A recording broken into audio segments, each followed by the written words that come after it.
I recently had the chance to spend a few days with the Asus ROG Phone 5, and so I decided to put this phone through its paces and see whether the hype is real or not.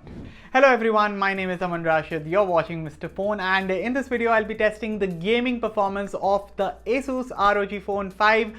Additionally, I'll also be running Antutu on this phone for multiple times, 4 times to be precise, and I'll also be doing a real world battery charging test. So stay tuned until the very end to see how does the Asus ROG Phone 5 holds up in the real world. But before we start, if you're new to the channel, then consider subscribing and also press the bell icon so that you're notified whenever a brand new video drops. With that said, let's get started.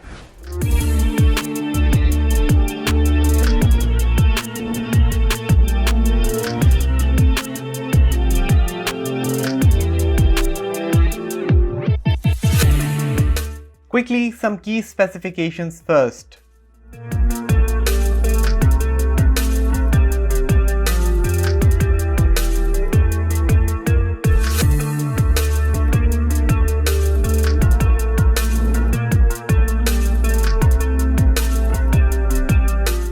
The first test I did was a battery charging test. Now, this phone does support up to 65-watt fast charging, but the charger that you get inside the box is a 30-watt brick. So never mind, here's how the phone performed in the battery charging test.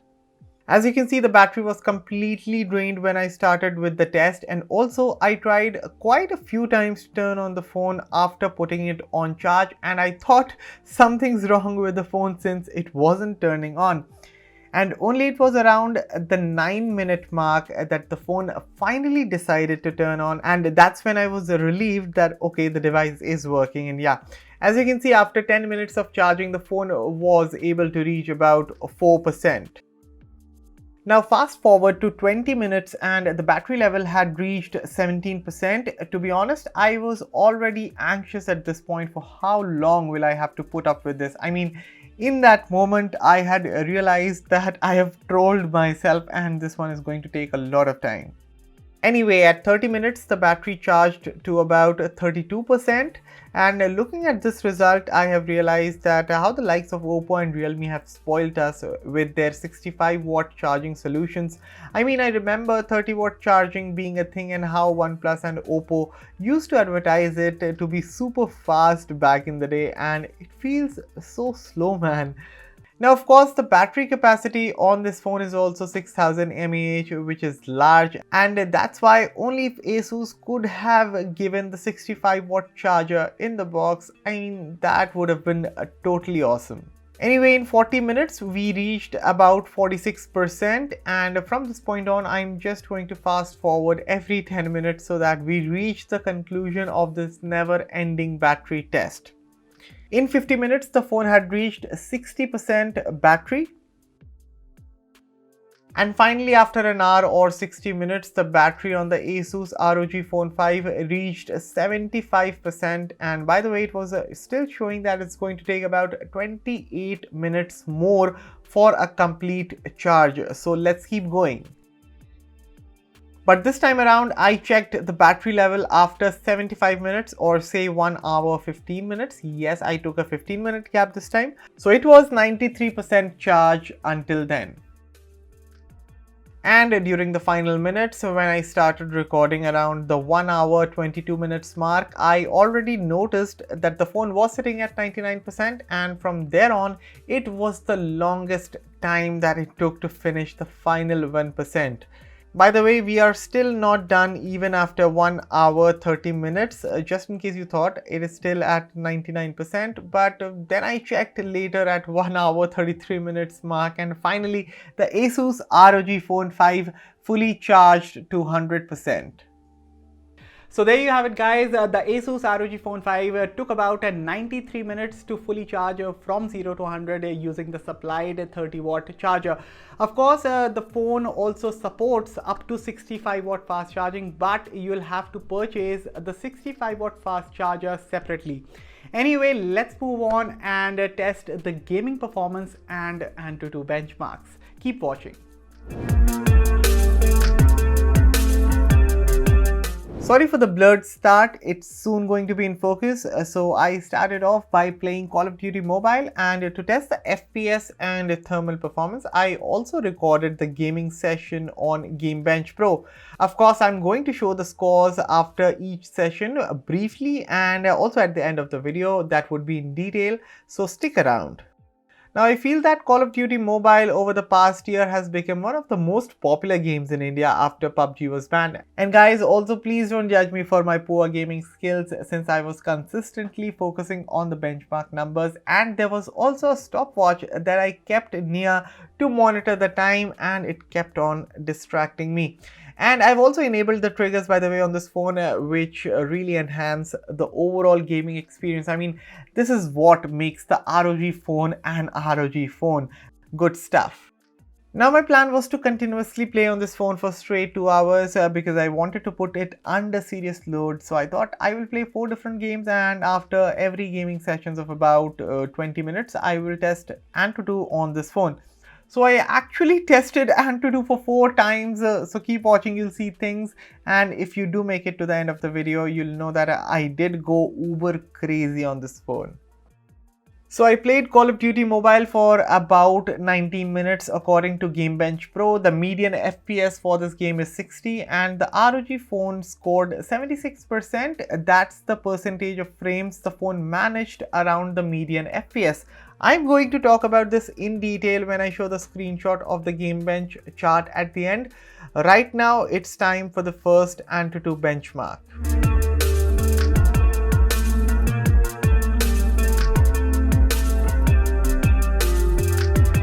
And the score is out. According to the timer, about 30 minutes had passed until this point. The good part here was that the thermal performance for all this while was pretty decent, to be honest. During the whole benchmark process, the phone only got warm by about 3 degrees, and the peak temperature it reached was about 42 degrees Celsius. Fine performance in my books. Anyway, next up I played Genshin Impact. Once again, I fired up the Gamebench Pro app and recorded the whole session. And here's how it went.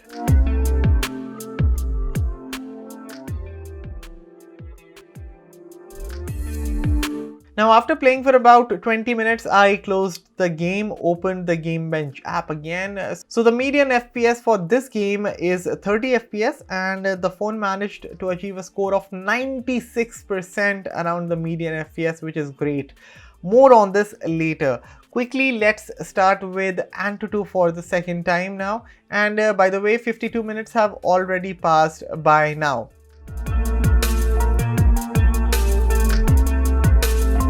So it took about 8 minutes to finish the benchmark. As you can see, a similar kind of score to the first Antutu test that I did. Now I will start playing Injustice 2.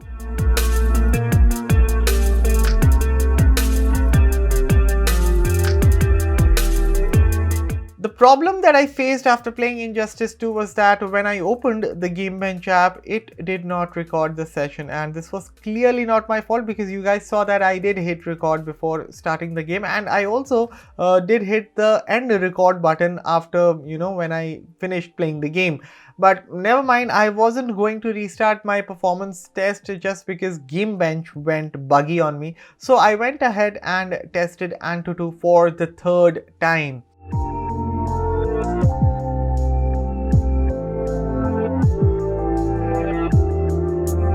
So once again, similar scores in Antutu just like the first and second test. The thing is that thermal performance has also been so consistent during these tests, always around the 41 to 42 degrees mark, and mind you, 1.5 hours had already gone by this point. So now on to the final game for this video. I played Asphalt 9 Legends.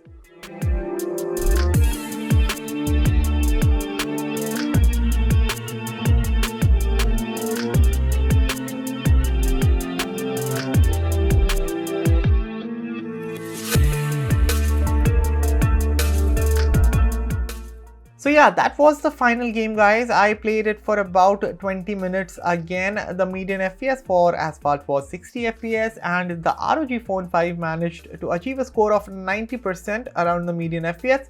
Finally, it is time for the last Antutu benchmark. That is the 4th time, and after that I will get on to the Gamebench charts for all these games and analyze the data. And yeah, by the way, 1 hour 52 minutes had gone by the time I finished playing this final game.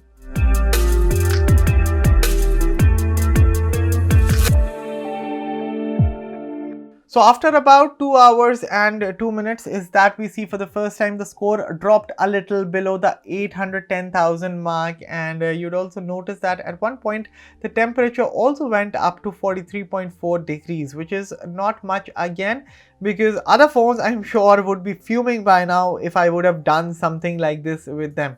But anyway, that's been about it for the testing part.